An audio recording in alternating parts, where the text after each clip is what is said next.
What's going on, y'all? Posted this up this morning, so I want to go ahead. I got some requests to go ahead and go live. So I'm gonna go ahead and get it started right quick. So I posed a couple of questions this week on a couple of videos about, you know, how to become wealthy. You know what I'm saying, and start building an ownership mentality, to where we can stop depending on other people to facilitate our dreams. One thing that I believe that each of us have been endowed with is the ability to create what we want to do and how we want to do it. So this morning I put out this list here. One moment. So I put out this down here. So I'm just gonna run through it real quick. And these are some steps that I came up with from my various studies about some simple steps that you can implement at any time in your life to start to put yourself in a position to where you can start to acquire wealth. One thing that I understand is that wealth is actually a mindset. It's not an actual tangible equivalent or an assessment of what you own. So the first thing is, number one is replace fear with faith. Fear is the number one thing that can keep you back from doing anything. Okay. And funny thing, fear and faith, they can't occupy the same space. So a lot of times when we start to think about the different dreams that we have, the different things that we want to do, we initially get caught up in what we currently have going on. What's our situation? And that's operating from a place of fear. I know for me personally, there have been plenty of times in my life where I really wanted to do a thing, but I would say, you know what, I can't chance it right now. I got this, and that going on. That's operating from a place of fear. But if you want to become wealthy, you have to replace that fear with attitude of faith. Number two is very big, very, very big. Accept and proclaim your true purpose. Now, all of us have a purpose. I don't care what your purpose is. Your purpose could be to be Fred Sanford and collect junk. But if that's your purpose, you want to accept it and proclaim it. Not just claim it, you want to proclaim it. Proclaim it is when you announce it publicly and let it be known, this is who you are, this is what you want to be. So that is a piece that a lot of people look past. A lot of people are a lot of things in their head, but they never say it out loud. Most people have learned and most people have heard that words have power, and that's when the proclamations come to play and the affirmations. Affirmations are real big right now, but affirmations are proclamations. These are things that you should be saying to yourself at all times. You got to say who you are, what you will become, and what you will gain from all of your experiences. So I want to just continue to understand that your purpose is what you create, and what you create is what you speak about yourself. What's up, my guy? Killer. What it do? Trying something different today, Killer Cam, man. We going live today. Coach Cal full effect. You feel me? But back to the regular schedule program. Number three, stay connected to the source. It was funny. If you're in the Tampa area, if you're in Florida, period, or anywhere, you've probably seen this before. But right now, you can't drive around in Tampa right now without seeing broken limbs on the side of the road because of the storm that we just recently had. And about 3 days after the storm, I was driving around and seeing a lot of broken limbs everywhere. And what I saw was is that within 3 days, they had already started to dilapidate. They was already turning brown. It was already looking in bad shape. Speaking of the limbs that had fallen off the tree, there are a lot of things that happen in the natural that happen in nature that we don't understand is the same part of us. Whenever a limb falls off of a tree, that limb does not continue to survive. It does not continue to thrive. It dies. So we have to remember that we have to stay connected to our sources. The sources are a lot of things. Me myself, I'm a Christian. I understand for me, in order for me to live a productive life, I have to stay connected to my source, and that's God. I also understand that I have to stay connected to another source of my energy is my family. I have to stay connected to the friends that mean me well. See, a lot of us think that in order to become what we consider to be successful, we actually have to go about and disconnect ourselves from situations, from people, and that's the furthest thing from the truth. Because just like a tree, if you chop a limb off a tree, that limb is going to die. So you want to make sure that you're staying connected. Thing, very simple. You want to write out your plan and review it daily. This is key. Keeping everything up here, you ain't Jay-Z. You know what I'm saying? You got to get everything from out of here. The Bible says it's simple and plain. Write a plan down, and you're going to succeed. It's simple. When you have ideas, when you have things that you want to level up in your life, you need to get into the practice of writing those things down and reading it at least twice a day. And I say at least twice a day. And when you do read it, you read it out loud. So I don't care if your plan is, okay, I want to buy a 2017 Camaro in the next 90 days. When you come up with the plan on how you're going to do that, you need to go through that and read that out at least 2 times a day. You know what I'm saying? That's something simple called auto-suggestion. It goes right back to what we stated in the number 2, which is accept and proclaim your purpose. Same thing applies here. Really quick, number 5. And this is a big one to me, and this is a pain point for me. This is one of the things that I really get aggravated about. Is we want to lose the boss mentality and adopt the ownership mindset. So, we shout out to my guy Rich Velvet, Ricky Rose. Like a boss. That really took our community by storm. Everybody was talking about like a boss, and to this day, on Friday nights I can't go nowhere without seeing a girl with a shirt on that say "Boss Life" or "Like a Boss" and all of that. But what people fail to realize, if you want to be in a power position and be in a major influencer position, you need to get into the habit of firing your boss. You know what I'm saying? Bosses report to somebody, point blank, period. I don't even like to associate myself with bosses. What I want to associate myself with are owners. Okay, because that's what this thing is about. You got to change. See, boss, that's a boss mentality. A boss mentality is, oh yeah, I got it. I make moves. I dictate what people do. Nah, change that to an owner mindset. Being a boss is a mentality. Being an owner is a mindset. Because when you're the owner, you ain't got there's nobody else for you to report to. You are it.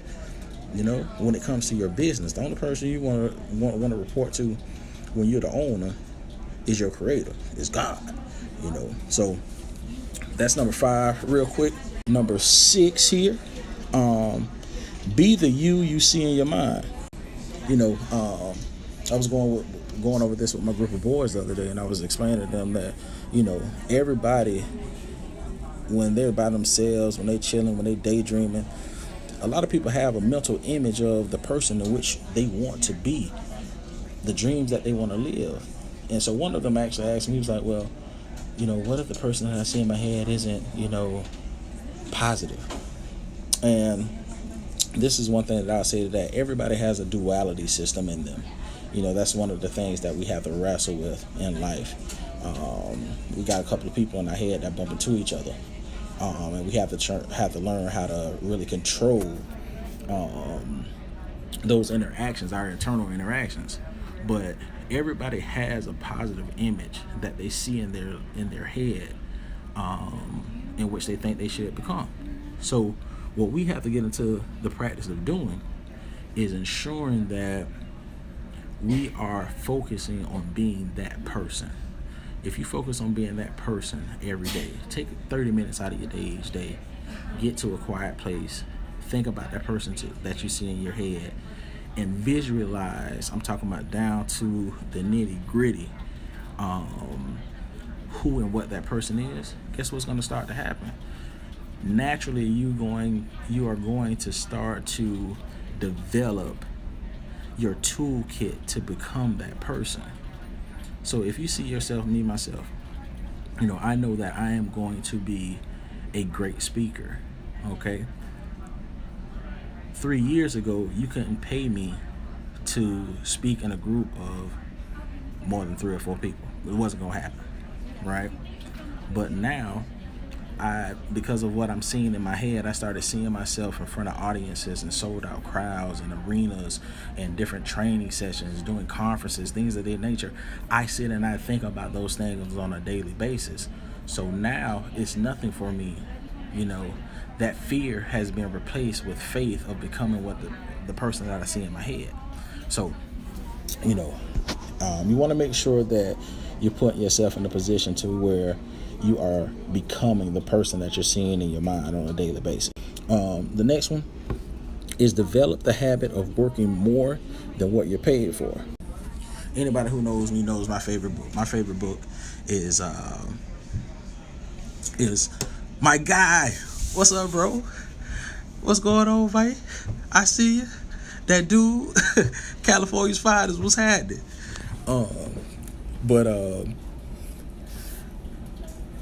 Got off track for a second. One of my favorite books, my favorite book, other than the Bible, of course, is Think and Grow Rich by Napoleon Hill. And Think and Grow Rich by Napoleon Hill, one of his is basically a blueprint on how to put yourself in a position to become successful. And not just successful, but reach high levels of success. And one of the biggest things in the book that he says that you have to develop is you have to develop the habit of doing more work than what you're actually paid for. And that is actually a part of the owner mentality. When you are an owner, when you are a creator of something, you have to understand that sometimes you're gonna have to work more than what you're being paid. Anybody who started from nothing and built their ways up, they know that probably the first 2 or 3 years of them living out their dream, they was probably making less than minimum wage. They probably would have been making more money working for another corporation, working for another company, making somebody else money. But they stuck with it. I think about football players. I think about athletes. If you're the greatest athletes, they play years without any type of compensation. So just think about that. You play years developing a craft, not getting paid for it, and then at some point you get a big signing bonus. You get a big signing day. These same things are the things that apply to the regular Joe, just like me.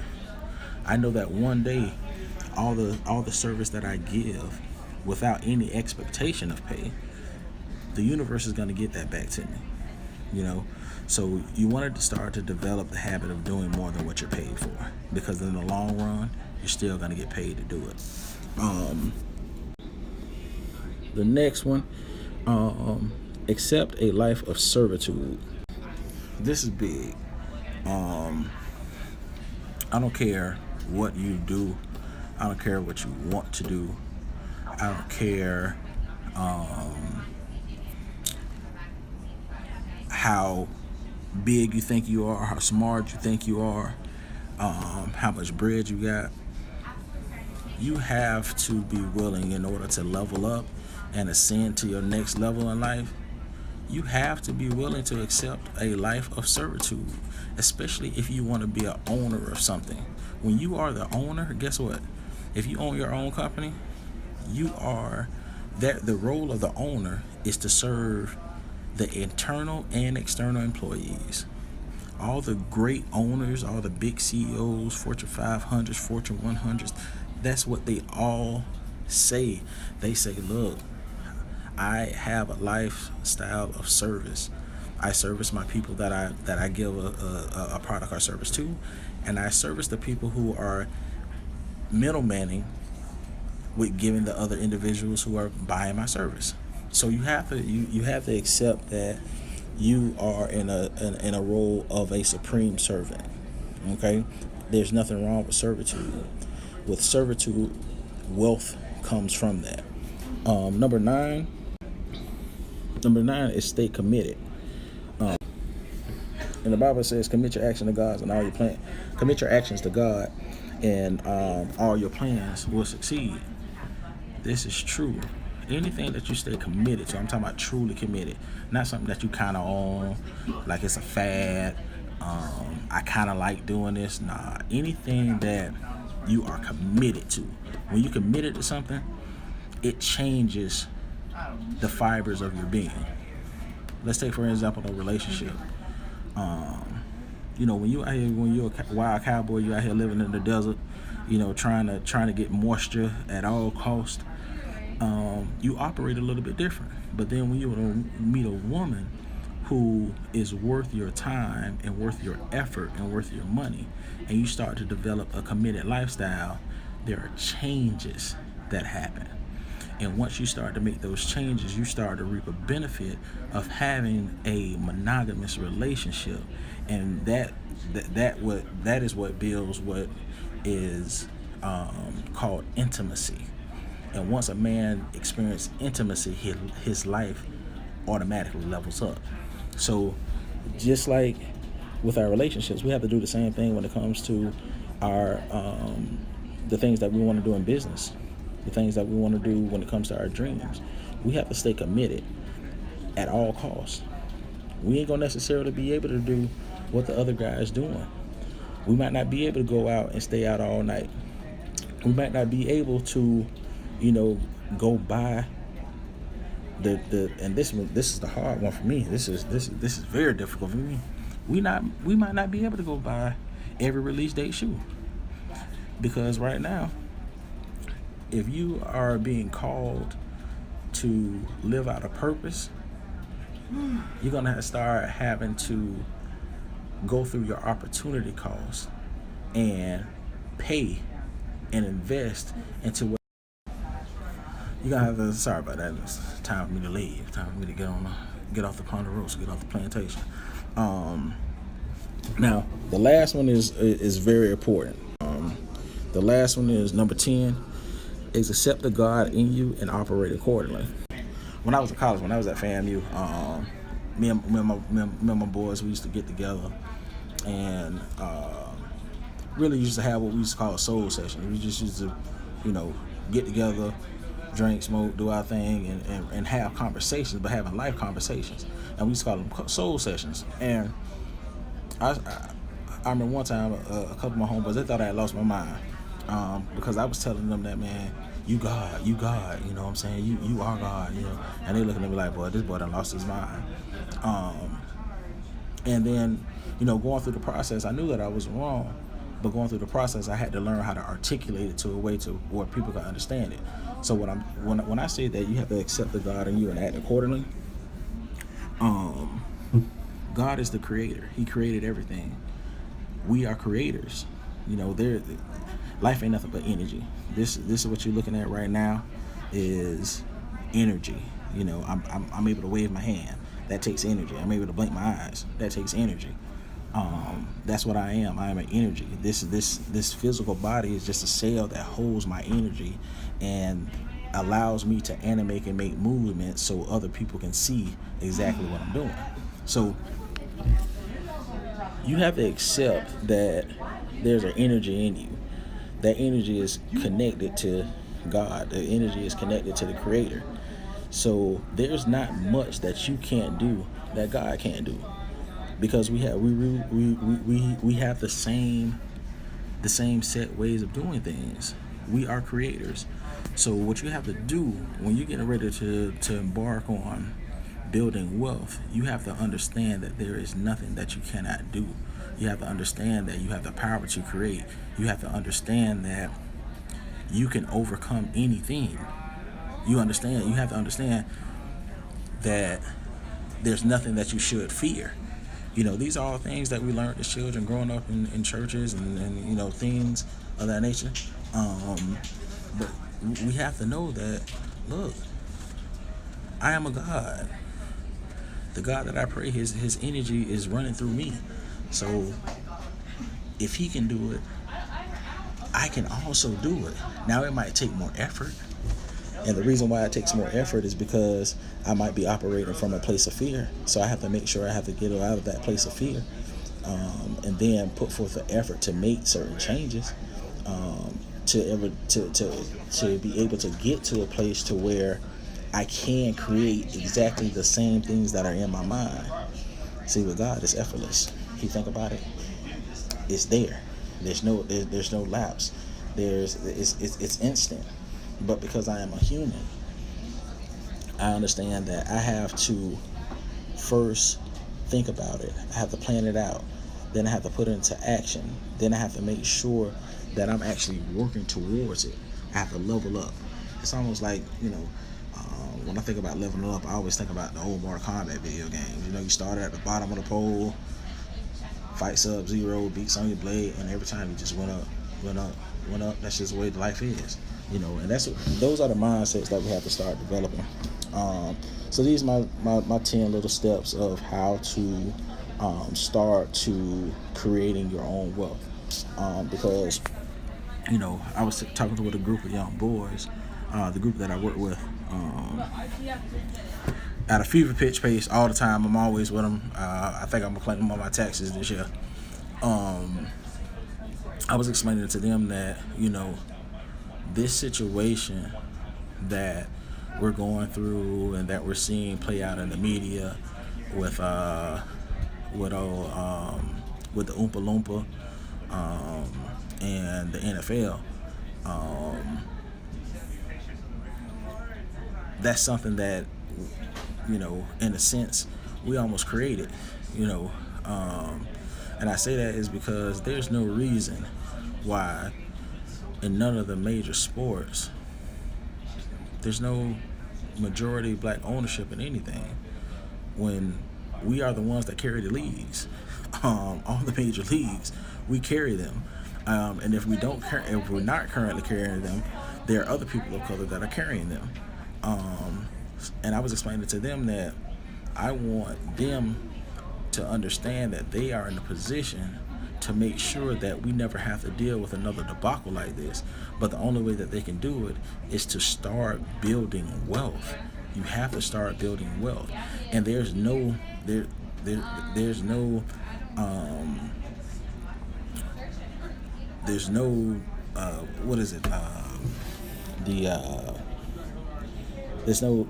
legal limit.